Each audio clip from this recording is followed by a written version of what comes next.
I pulled the sheet back and there was just bright red blood everywhere. It's just mad. Through Paddington, I ran to the hospital and James was coming after me going, for God's sake, just slow down. It's going to make the bleeding worse. Yeah. I was like this big, massive round ball. I'm absolutely knackered. Yeah. And I've got a midwife on the right boob and she's going like this into like a little container. And James is on the other side and he's milking me on the other side. And I'm just like that between the pair of them, like this milk vessel. And I don't care at all. I read the lines, didn't give a shit. All I did was talk about my placenta. Talked about placenta praevia, my double-sized placenta, talked about breastfeeding, left, and my agent phoned and said they've offered you the part, and also you've been offered the part of Queen Elizabeth I in the 50th anniversary of Doctor Who. He was gardening and he was wearing low-slung tracksuit bottoms, bare-chested, and he just looked like a really rugged, northern, sexy gardener. And so I parked the car and I went, let's get upstairs, let's have sex. And I'm 44. I mean, honest to God, do you think I'm going to get pregnant through having sex once? Well, I did. Hello. Oh, I can't hear anyone in my ears. Oh. Do you think I need to turn up? Let me do... Oh, God, I pressed something now. What's going on here? Hello? Oh, God, I can hear. Yes. Yeah. Fiddle with that brilliant. knob Fab. until Okay, it's right, cool. so I'm not Oh, shouting yay. in your ear. Yeah. Right, I'll just shout all the way through. Oh, my God. I remember Rob Brydon saying to me once, gosh, you're very loud. Hello and welcome to a brand new episode of Happy Mum, Happy Baby, the podcast. I am so excited about today's guest. She's a podcast host. She is an author. Her autobiography is coming out in September. It's called Lush. She is a wildlife rescue volunteer. She has 4 guinea pigs, which I'm sure she's going to tell us all about. She has 2 dogs. She is a phenomenal actress. You might know her from Gavin Stacey, from Nativity 2, my personal favourite, or Love Actually. She has 4 children.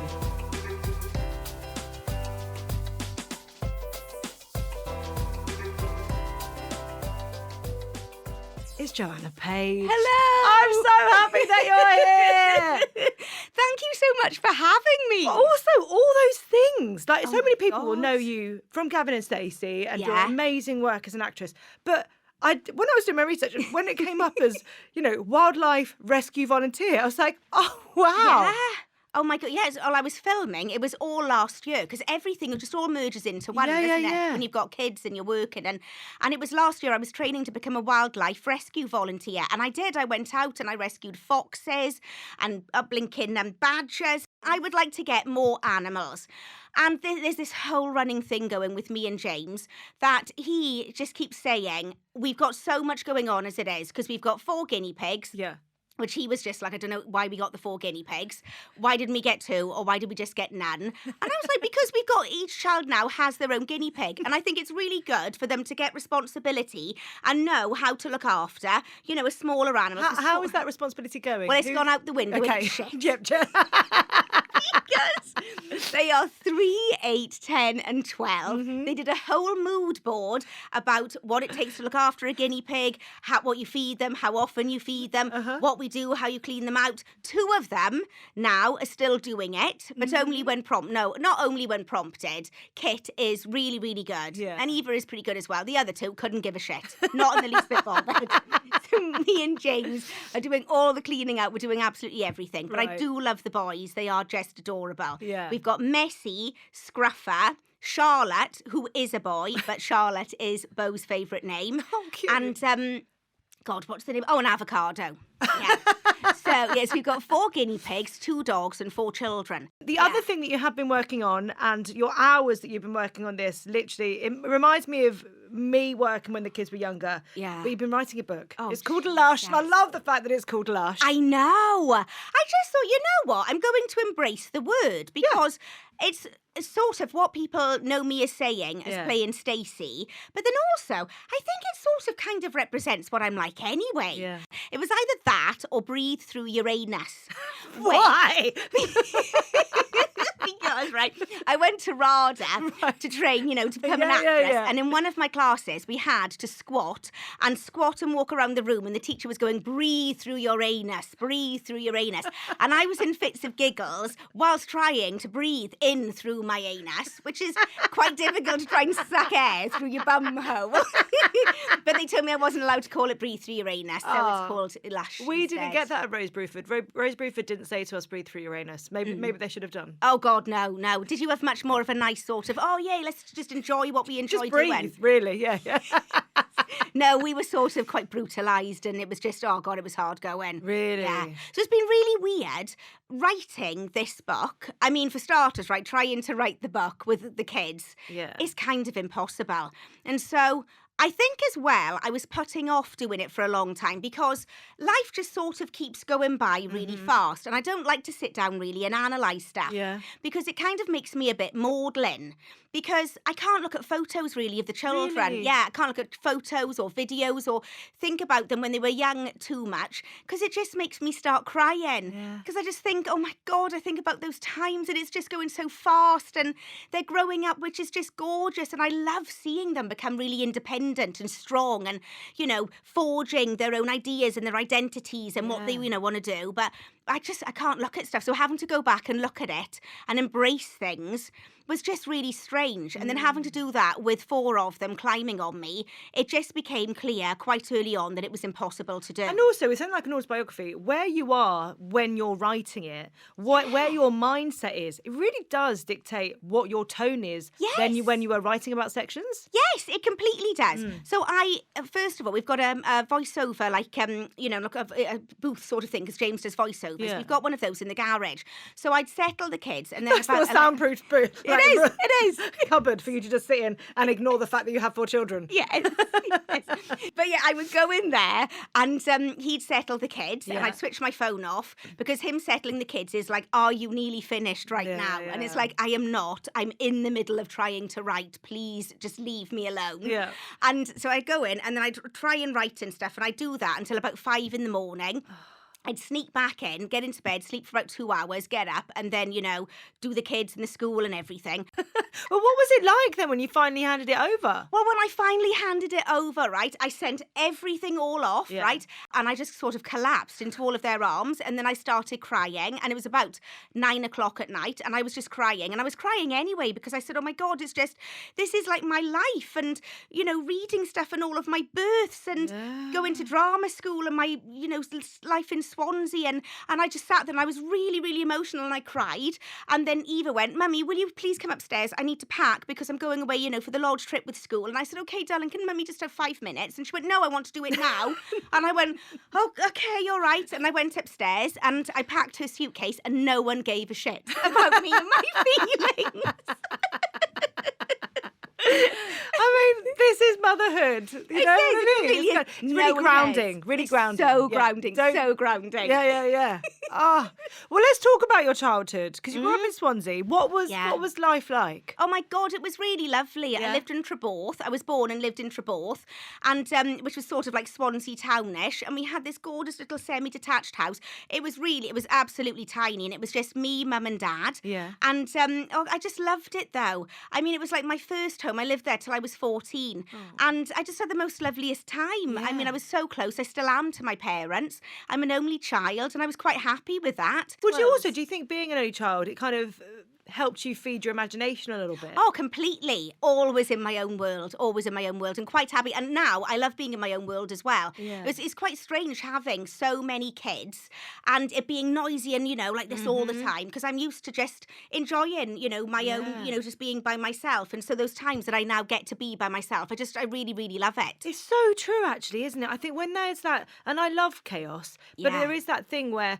actually sometimes I find it that I even have to just press the extractor fan off while I'm cooking. Just because it's one other layer. Yes. Or Tom will come down and put the radio on and I'm just like, no, I just... Oh my God, because I used to think that about my mum, right? Because Mum will come into the kitchen sometimes and she'll say to my dad, turn the radio off, turn all the candles off, do this. She wants everything off. Yeah. And I found that I've started becoming like that because I just kind of just want some silence sometimes. Yeah. And I think having 4 kids, like how siblings bicker and they fight, and because that's the whole point of them sort of learning how to be when they grow up, that took me a while to adjust because I'd say to James, oh my God, it's just awful and they're fighting and it really upsets me. And they were like, oh, Mum, it's fine. You know, we're all right with each other now. And it's them just, you know, just being what siblings are like. But I'm not used to any of that because I'm used to just, you know, just being by myself and it just being nice and quiet and me dressing up. And Did you always know that you wanted to be an actress?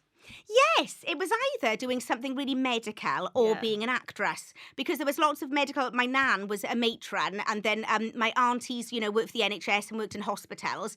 And so there was this side of me that I wanted to be a doctor, a dentist, a surgeon.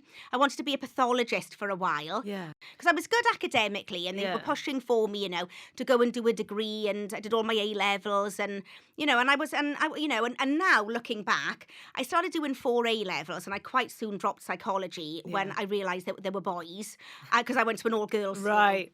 So I got to, you know, college and just went, oh my God, this is what boys are like, right, bump, psychology's got to go. But now as an adult, I wish I carried on doing that because I think I'd quite like to train and do, you know, something with that now. Yeah. But acting just overtook everything. Well, you went to RADA and you didn't have the happiest of times. God, there. no, it was bloody awful. Really? It was horrific. It was horrific. It was so awful. funny, isn't it? Because I think there's a thing with training.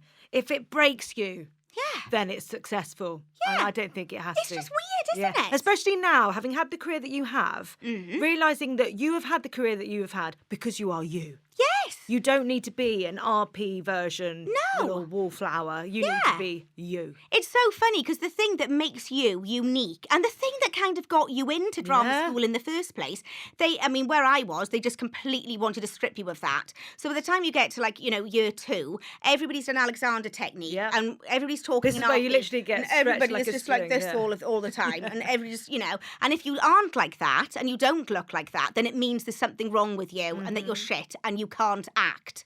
And I just thought, oh God, it was just so restrictive. Yeah. And I was very, very young. I just turned 18. I was so close to my parents. And I loved being at home and I just loved being with them.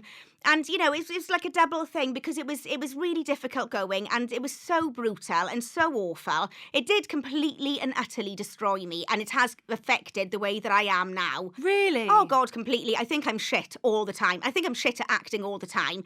There is certain, deep down, I know, well, see, look, it's weird, right? Because deep down, I know that it's what I love doing. Yeah. And I think I'm good at it. And I see things every now and then. And I go, oh, my God, no, I think I got that there. But deep down, they just really, if somebody tells you you're shit every single day for 2.5 years and they don't know what to do with you, they don't know why you got into the drama school and you're shit because you can't act, it does end up having an effect on you. Yeah. And so I don't go to screenings. I don't really like watching myself because I just can't. Because I just think, oh, my God, it's just awful. It's just awful. That's so sad.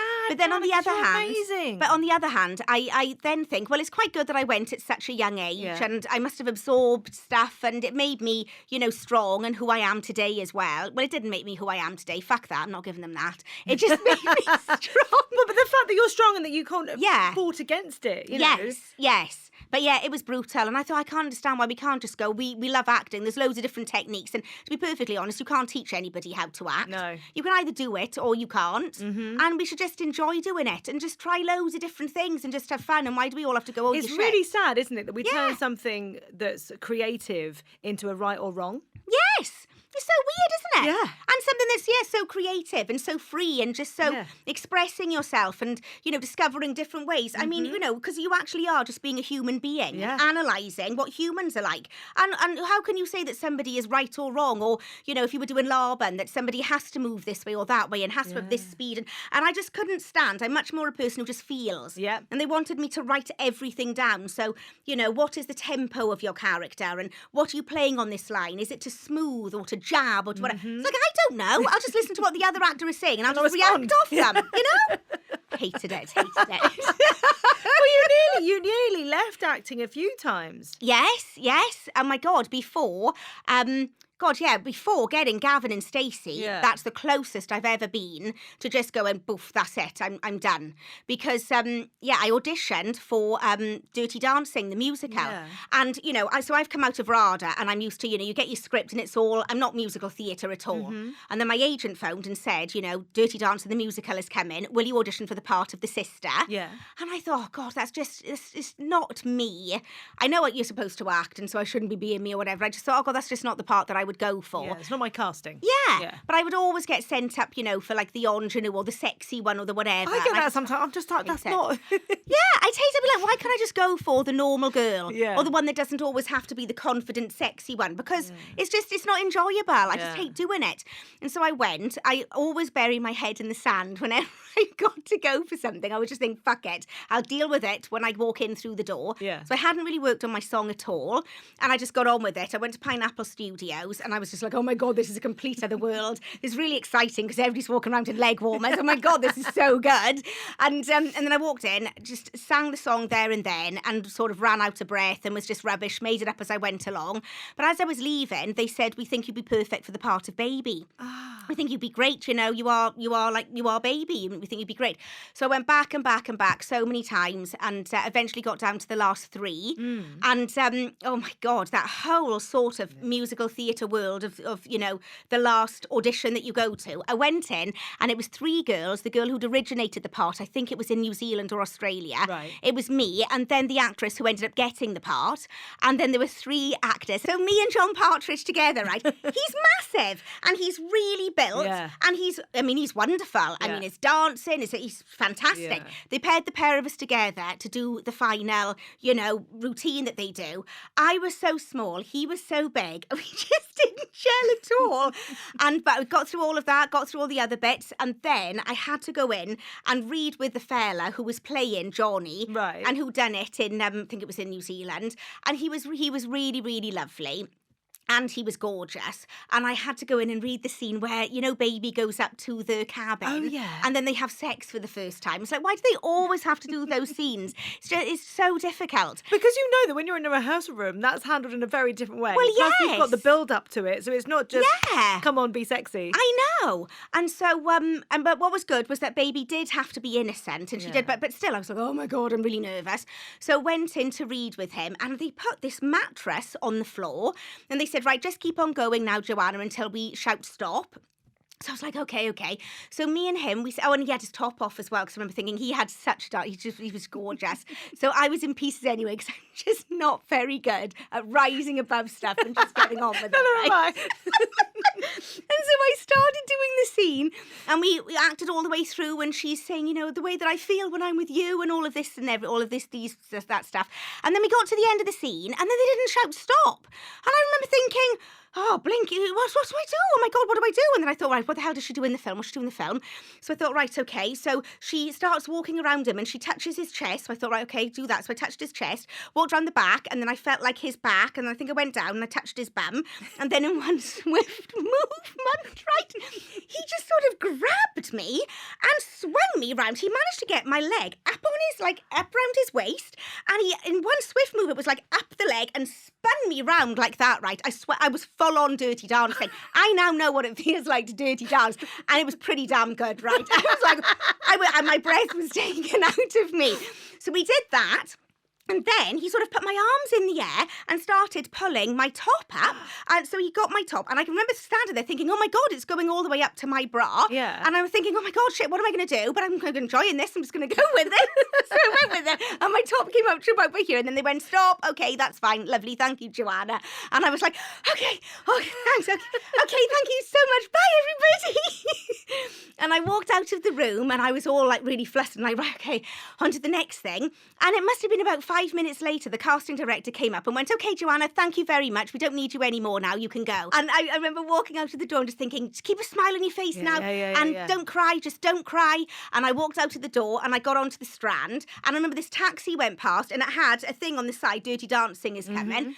And I just remember just being like, I had chocolate smeared down my top. I just started my period as well, like in complete shock in there, right? And so I was just in a right state. And I just thought, I can't go home because my in-laws are in the house. I'm not going back to anybody. James is off in his best friend's 30th birthday. Yeah. So I'm not going to go and meet them. I just want to fucking go somewhere and cry. I'm just sick of this because I missed out on loads of auditions before this. So I've just, honest to God, I've had enough. And so I saw the Savoy across the road and I thought, fuck it, I'm going there. So I crossed the road and said, do you have a room? So they said, we do. And I was sobbing. I was covered in chocolate in my dance kit. sweating pints, and so I handed over my credit card, and I just looked quite dodgy, but they took me up to a room, and I just burst out crying in the lift. I was crying to the man who was taking me up to the room, just going, I'm sorry, I'm an actress, and I've just lost out on a part. But it's that, isn't it? It's the ups and downs of being an actress, and actually when, I think, we forget actually how many people are rejected for each part. God, and what that feels like, all the work that goes into that audition, just to suddenly be discarded because you don't look quite right. And it's hard because you want to put everything into it and, give it your all. But then when you do, you become so invested, it's really hard to let things go. But after having kids, I'm much better now. I used to throw a script in the bin, or now I just go, oh, fuck it, and I just don't even think about it. So I guess... because of not because of Gavin and Stacey, but Gavin and Stacey came along. Yeah. It did change a lot of things. Well, the script came in 2 weeks after that, and I was like, oh my God. God. There's no way. That's an amazing thing, isn't it? There's no way that you would have done that. Absolutely no way. So I very much believe that everything happens for a reason. But with knowing the ups and downs of the industry, did that play any part in you when you decided let's have children or started thinking about it? Did that play any part of when and thinking about actually not yet, or have any? No, not at all. Because I was never ever maternal where it came to children. Really? Yeah, and I think that's being an only child. Yeah. And I got married when I must have been about 25. Had you and James spoken about it before? Yes, yeah. Well, not a lot, because we met when I was 23, and I had my dog Daisy, my Jack Russell, and I was completely devoted to her. She was my baby. Yeah. And then I met James, and then we got married when I was 25, and I can't even remember any big discussions about children. Yeah. Because I'd never even wanted to get married. Right. I never grew up thinking, I want this dress, or I want to get married. I was just not in the least bit bothered. But we got married, and he says to me now that I'd said, I'm not interested in having children, don't want to have children. And he thought, she probably will want them one day, and I'm prepared to just wait until she wants them. It's got to happen one day. And didn't even think about kids at all. Carried on working, and just being an actress, enjoying our life together for a good 10 years. And then suddenly, when I was 35, I just woke up one day and just went, oh my God, I have to have a baby. Oh my God. I mean, it literally happened overnight. Really? Yeah, and I'd look at children in the street and be like, oh my God, I want to have a baby, I want to have a baby. And that's what prompted us then to move out of London. Yeah. Because I just thought, if I want to have children, I want to be closer to my parents, so we need to move further out of London. And so in 2013, we moved out of London. It must have been around about 2012, we moved out of London to Oxfordshire. And then 2013, I just got pregnant. But it was weird because I remember taking the pregnancy test. I got pregnant straight away. And I remember going into the toilet downstairs, chatting away to James, thinking, I'll just do a test, weeing on it and just chatting away, looking down, and this blue cross just went boom straight away. Really? And I was in just complete and utter shock. Just complete shock, because I didn't think it would happen so quickly. Yeah. And then in the early stages, I was really quite freaked out by it. I remember going into a Mamas and Papas shop and walking in and just going, oh, fuck this for a laugh, and walking back out. It made me feel physically sick. I just felt disgusting, don't like any of it. And then I had really bad morning sickness. Oh my God, until I was about 25 weeks pregnant. Really? Yeah, I was fine until I hit 6 weeks. And, it was like basically the day I turned 6 weeks, everything changed. Oh God, it was so bad. And it felt, the morning sickness was like flu.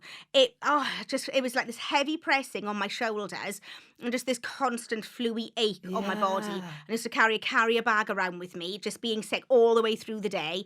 And, just this constant nausea. You know when you've got a hangover and you throw up, and then it's just the constant sick feeling. Well, for that to last till 25 weeks as well, that's such a long time. And the hard thing I think about it is that you never know when it's going to lift or if it will. Yeah, and it's been like that with all of my pregnancies. Really? 6 weeks on the dot, bump, that's it. It hits me. And then it's with Eva, it was like 25 weeks. And then with the other ones, it stopped round about 22 weeks. Right. It's just awful, though. Awful. How did you feel heading towards the birth? Oh my God, with Eva, when I found out, so it was, I went to see an obstetrician at 9 weeks pregnant because I decided that I was going to go private. Mm-hmm. At first, I thought, I want to go to a birthing centre. I just want to be with midwives. I want everything to be completely and utterly natural. I'm going to do yoga, hypnobirthing. I don't even want an epidural. I'm a very natural person anyway, and I just thought, I want to embrace it, and I want to experience natural childbirth. Yeah. And then my mum had a lot of problems. She got pregnant with me straight away, but then after that she had 2 ectopic pregnancies, and then she ended up having to have both of her tubes removed. Right. And so I think maybe this was why I wasn't very maternal as well, because mum said you probably have lots of problems. Try and have a baby straight away. You don't even know if you'll be able to get pregnant. And it was sort of ingrained in me that I was going to have problems. And even though I got pregnant straight away, I was still quite frightened. You're just almost waiting for the problem to arise. Yeah. And then I got to 20 weeks pregnant. Everything had been going absolutely fine. Got to 20 weeks pregnant. I went and had my scan and they were lovely. And they said, yes, everything's looking great. You know, I found out that, you know, it was going to be a girl and she's growing lovely. It's all going fine. Have you had any bleeding? And I was just like, no, none. Why? And they went, absolutely no reason. Just to let you know, though, if you do and it's bright red and it's just shooting down your legs straight away, just get to hospital straight away. So I was a bit like really freaked out. Yeah. It's kind of like, oh my God, what's going on? So I saw him and he said, you've got placenta praevia, which is when the placenta is growing low now, so it's completely covering the cervix. So the baby won't be able to come out that way. But you're only 20 weeks, so we'll just monitor you. Hopefully, as the placenta grows bigger, it'll move to the side and then, you know, the baby will be able to come out and we'll just see how it goes. Yeah. So I said, well, if it doesn't move, what happens then? And he said, well, we'll talk about that when the time comes. There's no point in us worrying about stuff but I got really worried because my first instinct was, well, what the hell's going to happen with the baby? And he was amazing because he said to me, just think, well, because then he said, you're probably going to have about 3 bleeds. What happens if the placenta doesn't move? Yeah. The pressure of the baby is going to be sitting on the placenta. So eventually, with the weight of it, you'll probably have your first bleed. Don't worry about that. That bleed will stop. Yeah. Then you'll have a second bleed, which will be, you know, a bit bigger, but that is going to stop as well. But then you'll probably have a third bleed, and that's when the baby is going to come. And he said, we're hoping to get you to 30 weeks. 32 weeks would be good, but around about 30 weeks is probably when you're going to start bleeding. So he said, don't think about anything apart from the week that you're in. Yeah. Throw away all of your books and think about just the week that you're in. So you're not thinking about anything else at all. And I got to about 32 weeks. Woke up in the middle of the night. No, yeah, it was in the middle of the night again. Went to the toilet. And I remember standing in the bathroom and it was just exactly what they said to me. I looked down and there was bright red blood. And it was just shooting down the inside of my thighs, just like these red lines. And I just remember looking and it was just going so fast, just this bright red blood. And I screamed for James and I lay on my back with my legs in the air because I thought, right, okay, this will keep everything in. And then he went and phoned for an ambulance and said, you know, it's my wife, 32 weeks, placenta praevia. Yeah. And the ambulance got there straight away. He went and stood out in the middle of the road because our house was quite difficult to find. And they got there straight away and I was so fast. Yeah, I could hear the ambulance coming in. And I grabbed my stuff, shoved a towel down my leggings, ran out the back door, got straight in the ambulance, and they were like, calm down, it's okay, it's going to be fine. Grabbed my notes, and on the way down to the hospital, I really started shaking because my blood pressure was going. And they said, your baby probably is, you know, going to be born tonight. We got in, and the bleeding hadn't stopped, and I was lying on the table, and it was in the middle of the night, and I think it must have been the weekend, and there was a young doctor, and she was beside herself. They were gorgeous in the hospital, right, and they were absolutely fab. They were really, really lovely, but she was really worried, and she was scanning me, and I just remember lying there with her going, I can't do this. The placenta. She was saying that? Yeah, she was out like going, I can't do this, I'm not qualified, I can't do this, I can't cut her, she's just going to bleed, because the placenta was going across the front of my stomach as well. And she was going, you're going to have to call him, and they were saying, he's in bed. She was going, you're going to have to call him, I can't operate on her, she's just going to bleed. So we were all gowned up, ready to go into theatre. James was having the gas and air off the wall and being told off by the midwives, trying to lighten the situation. I was about to be wheeled into theatre and they came to check on me and all of the bleeding had just stopped. So they were just like, okay, we don't need to do anything. The baby's absolutely fine. Heartbeat's all okay. Took me up to the ward and I stayed up there for a couple of days because they wouldn't let me move or anything. And then they said, we'll take you to Tarek in London. So I got there, went into hospital there, and he just came and, you know, monitored me and looked at me and he was like, you're perfectly fine. You're all right. You don't need to be in bed. I was massive as well. And you know what? And all I did was wander around eating omelettes from Patisserie Valerie, walking around Marks and Spencer's, buying underwear and like shorts, and just pottering around doing nothing, going back to the hotel, playing Plants vs Zombies on the iPad and eating Maltesers. And I think back now, right? If I had a week of doing that now, I'd be like, oh my God, this is amazing. Heaven. This is so relaxing. I'm just like, this is just amazing.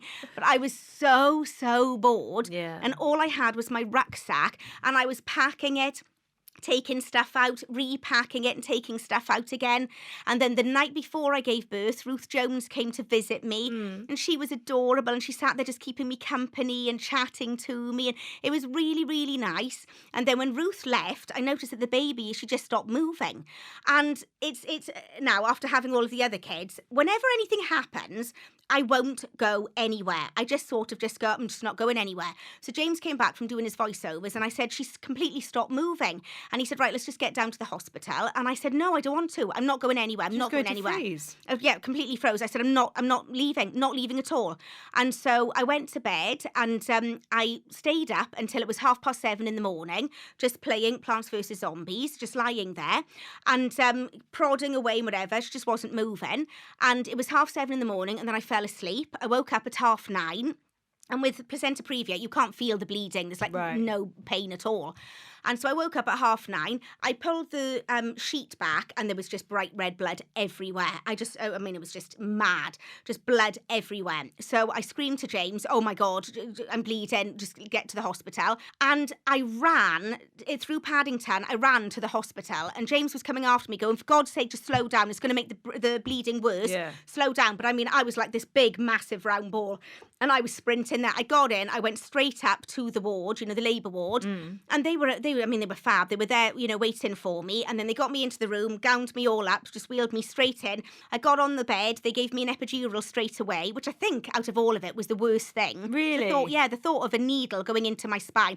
I stayed there and, I wasn't in any pain at all, didn't have any contractions. And then lay there and within about 8 minutes, she was just out. And my amniotic sac had split and it was tearing. But I had a double placenta. So I'd grown. It was huge. It was like this big butterfly. All of the midwives loved it and they were all analysing it. They brought it to me when I was in the bed afterwards to show me my placenta. It was a big double placenta I'd grown. And then she was out in about 8 minutes and she was just adorable. She was perfect. She was just perfect. Her breathing, we were lucky, because I was 34 weeks and 5 days. Yeah. And her lungs didn't have to, go into an incubator or anything. She came out and she was just absolutely perfect. I remember I didn't have anything on top. I just had the sheet around me and she was on me. And I remember saying to James, my God, I'm soaking. I'm sweating pints. And the midwife said, no, it's your milk. And oh my God, within the space of must have been about 10 minutes, my boobs, I was always so flat-chested, right? My boobs turned into watermelons. They were just they were rock solid. Yep. They were I've never seen anything like it. And the milk was just literally pouring out of me.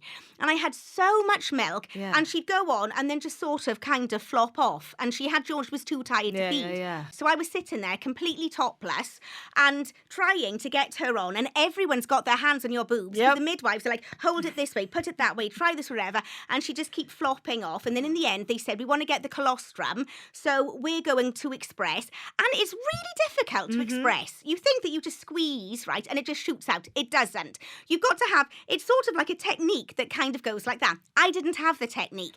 And the midwife said, you don't mind if we do it for you so we can get it in a syringe and then we can give her the colostrum. Well, because that's the thing, isn't it? You're trying to express. Yeah. Your boobs haven't done it before. And then you're also trying to catch it. Because once they're going, they can shoot across the room. But at that start. But to first of all, start getting it out and everything. And then catch it in a syringe. It is difficult. Yeah. And James, when he was younger, had a goat. And so he's milked a goat.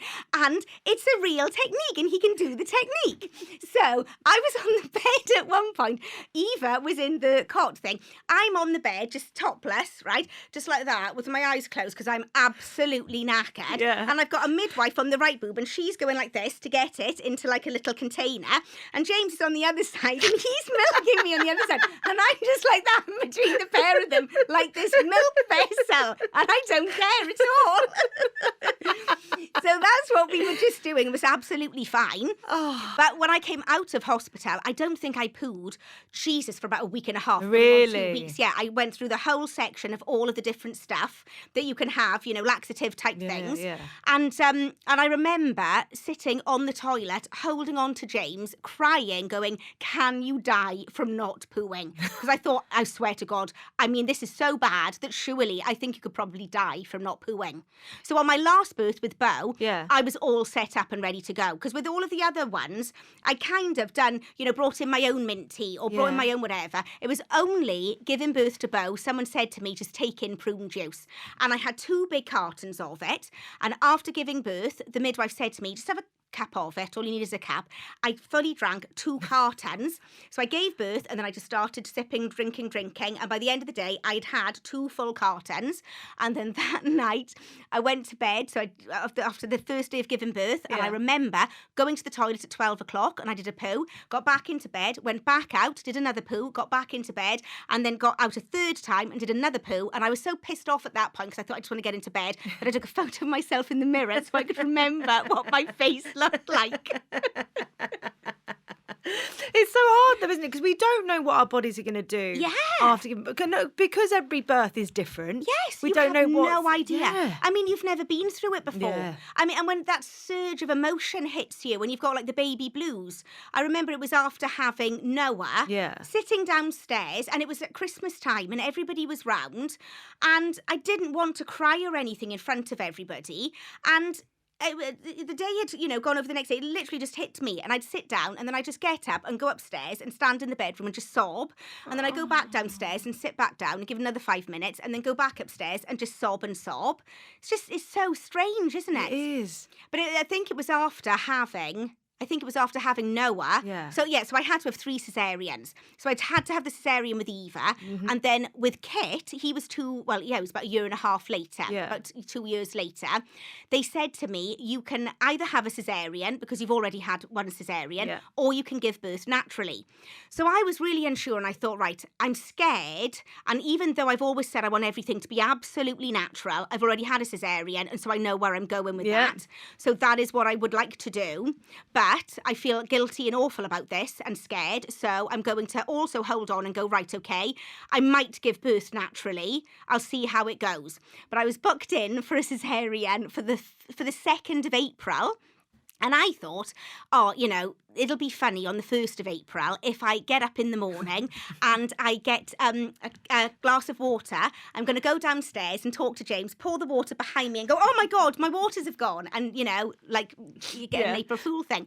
So I woke up on the 1st of April and felt soaking wet and thought, oh my God, I've wet myself because I'm so big right now. And I think I've wet myself. So I phoned James. He was downstairs. I couldn't be asked to walk down the stairs. So I phoned him and I said, it's me. I'm in the toilet. I think my waters have gone. My parents were there, and James said, oh, she's saying her waters have gone, He said, I'm going to go upstairs and see, but, they haven't. He walked into the bathroom, and it was like, oh my God, your waters, we need to get to the hospital.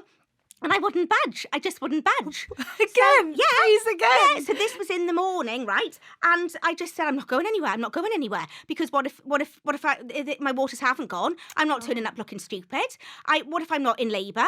I'm not going anywhere. So I stayed downstairs for about 2 hours, cross-legged, on the floor in the living room. Because I was still so I breastfed Eva, right? So it was difficult at first. And then we got a breastfeeding, doula to come in. And she worked with me and help me, but it turned out, right, in the end, that I just thought, oh, sod this, I'm just shoving as much of my boob in as possible, because, you can do the rugby holding and this and that, and after a while I just thought, oh my, because she'd go on and I could give her the milk, but she'd be hanging off.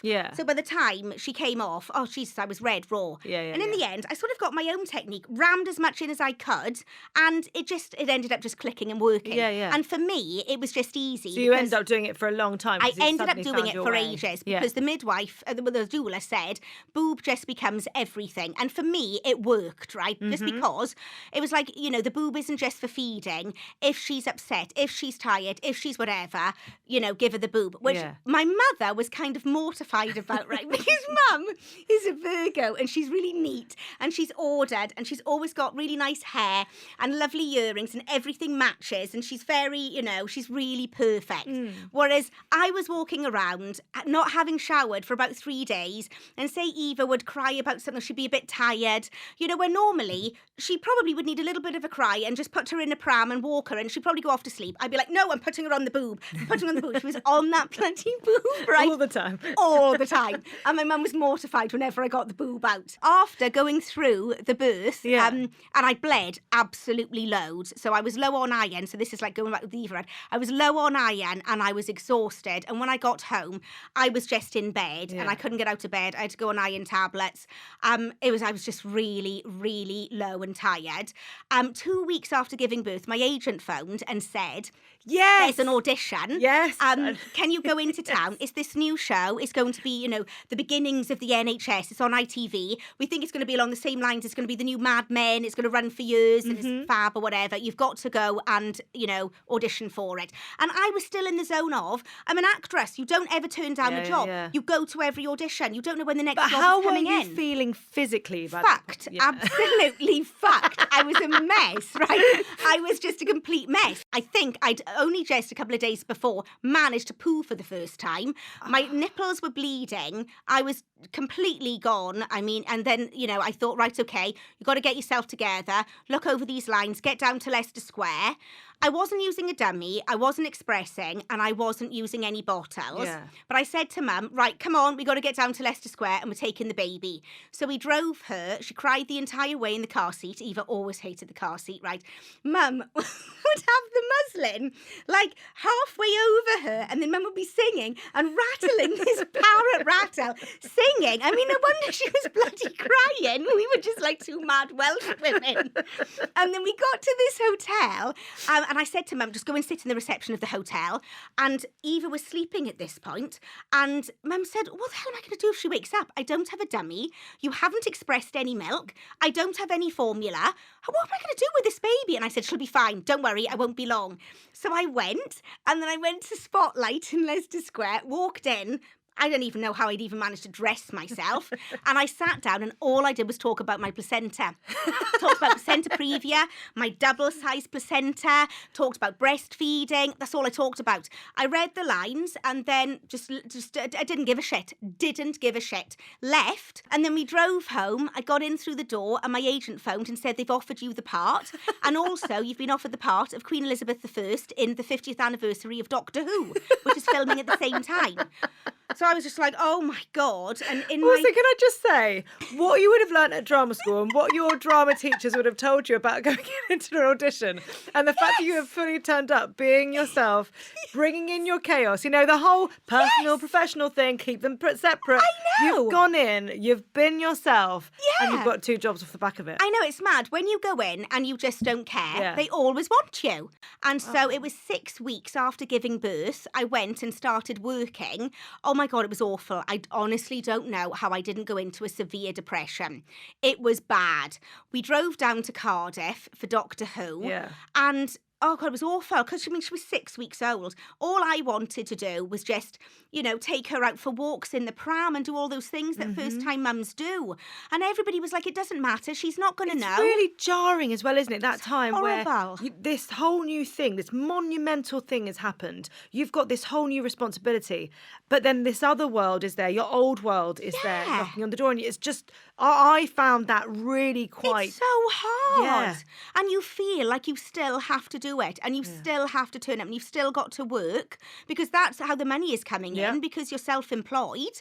And so I started working on it. I was squeezed into this corset as Queen Elizabeth I with this red wig on. What did your boobs do in that then? It was awful. So the start of the day, right, so I'd feed her and James would be with me. And God love him, right, because I still wasn't expressing anything. I was adamant I am feeding on demand.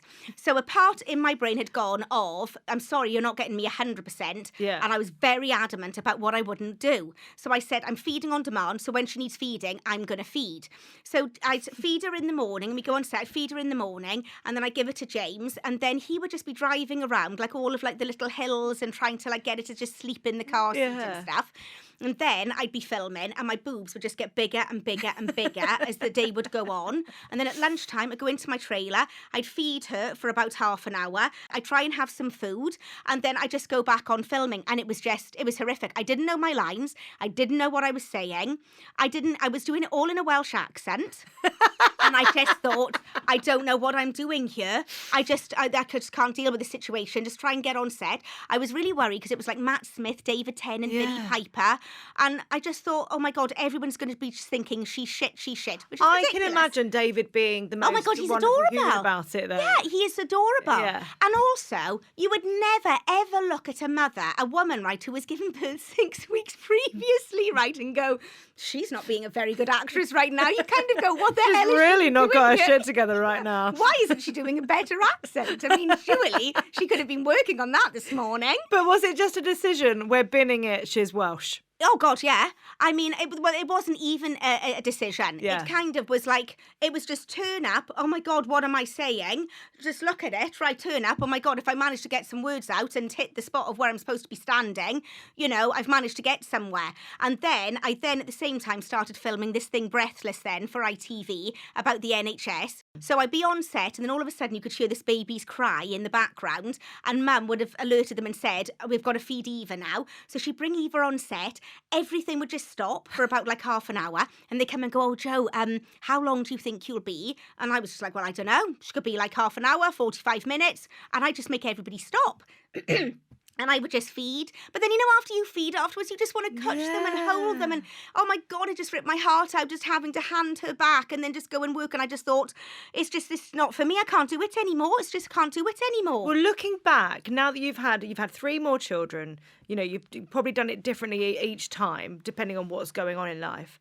Looking back at that new mum, just trying to juggle it and trying to do it all. How does that make you feel? I just think that, but it was a process of something I had to go through. But I think that I wish I'd have just gone, no, I'm not going for those, you know, meetings. I am now taking time off to be with my children. But I did have to do kind of those 2 jobs to sort of realise, no, I just can't. It's not for me. I just can't do it. And I don't have to say yes all the time. I just went, that's it. I'm not working. And so I just don't think I worked for ages. I then had Kit and I was quite happy. I just wanted to be at home. Were you still feeding Eva when Kit arrived? Yes, so I carried on feeding because then we got the swing of it and feeding was great for me. So I carried on feeding and then I got pregnant with Kit and I continued to breastfeed and she was like fully weaned, but I continued to breastfeed whilst I was pregnant with Kit. And so we would go up to bed together. So I was so exhausted. We'd go up to bed and she'd go on the boob and she'd feed and then we'd both fall asleep during the day and fed all the way through the pregnancy. And my waters had gone and Kit was back to back and he was on like the wrong side, so they couldn't manoeuvre him onto the other one or whatever. Yeah. They said you can continue, you know, to be in natural labour, but we think you will need an assisted delivery. So if you want a cesarean, we can have one. So I said, yeah, let's have a cesarean. And oh my God, he was just like, he was 8 pounds and really bad. And the boys were different though, because he just went on straight away to feed. There was no problem but with also, him. I always think at that point, one of you knows, not with that baby, but one of you knows what they're doing, at least in that world. Well, yeah, because it is true. You do have to sort of train your boobs. Yeah. It's weird because there's so much stuff that they don't tell you. You think that the baby is just naturally going to go on. And when Sniff it's difficult, it out and then, yeah, you're kind of like, why is it not working? Is it just me? And because no, it's like that for everyone. It's hard. And then I went home and Eva was on one side and Kit was on the other. She was over the moon because she's like 2.5 now. Aww. And she's having like loads of new Yeah. But, so I tandem fed. I tandem fed for about 2 weeks. My mum and my nan were like, what are you doing? Why are you doing this? But there's also, I imagine part of that is there then a little bit of mum guilt, There's knowing so much mum guilt. kind of, I've got to get Eva off, but how am I going to do that without making her feel rejected? Yes, I felt so bad. I just thought, no, I'm just going to have to feed them both at the same time. Yeah. That was until she sucked so hard. She came off one day, and you know, like the minstrel chocolates? Yeah. There was that on the end of my nipple. It was a blood blister. Oh my God, right? It just made me heave. I just thought, I can't even touch it. I don't even know how I deal with this thing. Oh. It was awful. And after that, I said to her, Mummy, I'm so sorry, darling, but Mummy can't feed you anymore. All I can do now is just feed the baby. And she went, okay, Mummy. And she never said another word about it. She was like, absolutely fine. But in your head, it's a really big thing. In my head, I was like, oh my God. Like, it was like a massive big deal. She was absolutely fine about it. Well, then third pregnancy then. Yes. Little Noah then came along, and that was funny because so I had to have a cesarean then because it was my third. Yeah. I had morning sickness with all of them. And actually, when you're on the third one and you've got morning sickness and you're trying to feed the other two, I would be putting breakfast out. And then at the same time, I'd be putting it on the kitchen table. Then I would go to the kitchen sink. I'd throw up in the kitchen sink. I'd wet myself at the same time. And so I then have to just put a towel in between my legs and just be putting the rest of the stuff on the table. I mean, I was a right state. I wasn't good at all. And then with Noah, oh my God, I really started getting with smells. Like, oh my God, the smell of like the grass was just turning my stomach. And then halfway through, we ordered this leather sofa. And I thought it would be like absolutely fine. We ordered a leather sofa for the kitchen and it arrived. Oh, it was unbelievable. I'd get up in the morning, I'd open the bedroom door and the smell would hit me and that would just be it. It was awful. So we had to phone up and they had to come and take the sofa away. But yeah, with Noah, everything all went to plan. We went into hospital and it was very weird going into the theatre where everything is calm because there's no emergencies. So I remember lying there and James is so queasy and squeamish. He couldn't even be in a room with me when I was having my blood taken. He'd have to stay outside. So he's sitting next to me. I'm lying there and the little curtain's up. And then Tarek said, right, we're just about to start. And with that, so say that's my head, Tarek went, okay, we're just going to start. So I went, okay. And then James went, all right. And he leant behind the curtain and just looked. And I looked at him and he'd gone green. And it looked like somebody had poured like a flannel or, water all over his face. Because he literally just like that just went green and was soaking wet. And I went, oh my God, are you all right? What's the matter? And he went, I've just seen the scalpel go in and catch you. I looked behind the curtain and I went, oh my God, why did you do that? And then he went, I'm going to faint. And he went like that. And the midwives had to catch him. And they took him off the stool and then they had to sit him on the floor with his head between his legs. And that's where he just had to sit for a while. And I was lying there looking at him, just openly laughing, just going, oh my God, this is so embarrassing. I can't believe you're doing this. You had the three, and just as the youngest was just as you were about to have all three in school. Yes. Ta-da! Well, we'd always said we were going to have 4. Did you? Yeah. James is one of 4. Right. So in his head, it was like, we're having 4 that is a children. family, yeah. So after the third, I was just like, right, okay, I want to have a 4th. I want, and James said, no, absolutely not. I think we should finish on 3. If we have another, it's going to break us emotionally, financially, physically. We can't do it. We just can't do it. So I was really disappointed. And then I thought, okay, all right then, if that's what you want to do, okay, we've got 3. My God, we're lucky. We've got 3. So that's absolutely fine. And Noah was 5 and he was just starting school. And so I was just like, oh my God, for the first time ever now, I'm going to have 3 of them in school. And so I dropped them all off. I came back home and as I drove back into the house, James was in the garden, right? And I obviously was ovulating. Do you suddenly go, 4? Yeah, I drove a bit of that. He was gardening and he was wearing low slung tracksuit bottoms and he didn't have anything on his chest. He was bare chested. And he just looked like a really rugged, northern, sexy gardener. And I just thought, oh my God, he just looks gorgeous, right? Really rough and just rugged. And so I parked the car and I got out and I went, quick, let's get upstairs, let's have sex. And he went straight away, are you ovulating? Because he knew I'm so tired that something must be up. And I went, I don't know if I'm ovulating. It's like I've had 3 children. I knew by then, I think I might be ovulating. Yeah. But I went, I don't know if I'm ovulating. And he went, you're ovulating, aren't you? But he was straight up the stairs. And then I went upstairs and I'm 44. I mean, honest to God, you think I'm going to get pregnant through having sex once? Well, I did. So we did it, right? So that entire month, right, We hadn't had sex at all, apart from once. I'm very sorry if my sex life that particular month is not very exciting, but that is what it's like with 3 kids. Yep. But that month, right, we'd done it once, and I was 44, and I didn't know if I was ovulating, right?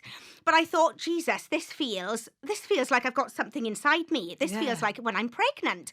So I was in Cardiff, so I put a face mask on, because everybody knows what our voices and everything and what we look like in Cardiff. And I thought, oh my God, if I go in now and buy 10 boxes of pregnancy tests, I mean, that would just be embarrassing.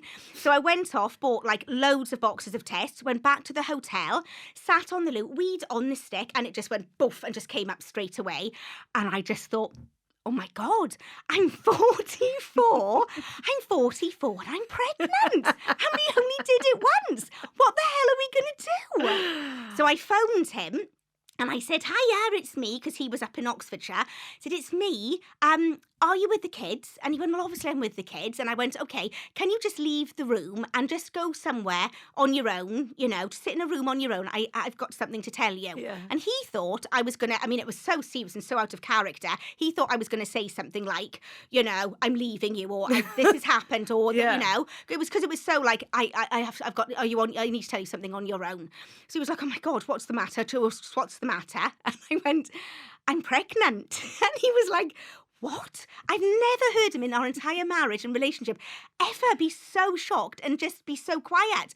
And then, really quickly, he just changed, because with all the other pregnancies, he was always really, really cautious all the way through until right at the very end. And then he'd allow himself to be like, oh my God, everything's all right. It's all going to be okay. But he was always really cautious and really careful and really just cautious.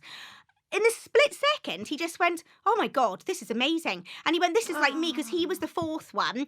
And his mum had a, what's it called now? The coil. She had a coil fitted. So she had 3. And then it was about a good, oh my God, was it a good 5-6 years between brothers? And she had a coil fitted and she got pregnant with James. And she had the coil in her womb all the way through the pregnancy with him, because she wouldn't let the doctor pull it out. And then when he was born, he had the cord around his neck as well. So he was kind of like, oh my God, this is like sort of a miracle baby. You're 44. We didn't even know you were ovulating. Come on. We're going to do it. We're going to do it. It's amazing. Joanna, I've never been so sad to say that we have to move forward, and I'm gutted that we have to, but Alex, the producer, is going to tell me off if I carry on talking. I need to ask you, there's a few things we do at the end of the podcast. Yes. One is, if you could write a letter on motherhood, who would be to, and what would you say? I think if I was going to write a letter, I'd write it to all of my 4 children. And I would just write a letter to all of them, just saying just how wonderful they are. Everything they've brought to my life, how much I adore them, and how they've made my life, they've made our lives, and how I love them with all my heart, and how I want them to just go on and have the most amazing lives. We end the podcast with you completing 3 sentences. Being a mum means? It means for me anyway, completely sacrificing everything about me, which I know you're not supposed to or whatever, but I've enjoyed doing that. Sacrificing kind of the old me to be this huge, big mama bear, which I love. Since having children, I never go to the toilet on my own. And finally, I'm happy when? Oh, I'm happy when we're down the caravan in West Wittering and everybody has been out. We've got up, we've all gone, and we've walked and played on the beach, and we've collected stones and we've crabbed, and I've worn them out like they're a load of dogs. And then I bring them back to the caravan and they are run ragged, and I feel like my job is done. And I sit them down and I put a film on for them, and I can just be in silence doing a jigsaw and drinking a French martini. I loved Giovanna, I have literally just sat here and grinned and listened to you. I hope it wasn't too mad. No, it's great. It's great. I mean, it's like leaning into your mind for a little while and having a little bit of this and a little bit of that. It has just been wonderful. Thank you so much for coming on. It's a pleasure. This is like therapy. This is quite wonderful. We should just sit down with a puzzle and a French martini together and just keep going. I've got my cocktail shaker. There you go.